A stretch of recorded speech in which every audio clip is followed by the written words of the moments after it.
Oltin zamon xabarlari. Shavkat Mirziyoyev Parkentdagi intensiv bog'da sarxil mevalar hosilini ko'zdan kechirdi. Bu haqda Prezident matbuot xizmati xabar berdi.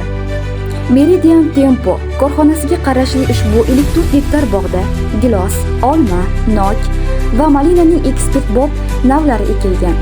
Ko'chatlar Fransiya va Ispaniyadan keltirilgan. Daraxtlar o'zini o'zi changlatish xususiyatiga ega.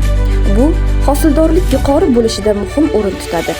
Zamonaviy agrotexnologik tizimlar orqali bog'da to'liq tomchilatib sug'orish joriy etilgan. Avval suv maxsus havzada to'planadi va tabiiy nishoblik orqali sug'oriladi. Bunga energiya sarflanmay, natijada xarajat va mahsulotdan narxi kamayadi. Shuningdek, bog'da quyosh panellari o'rnatilgan. Davlat rahbari mutasaddilarga bu usulni ommalashtirish, mevalarni parvarishlash va qadoqlash bo'yicha chet el tajribasini joriy etish yuzasidan ko'rsatmalar berdi. Bu ma'lumotlar Daryo.uz saytidan olindi. Sizlarni bu yangiliklardan boxabar qilgan jurnalist Sevinch Oy Zafar qizi.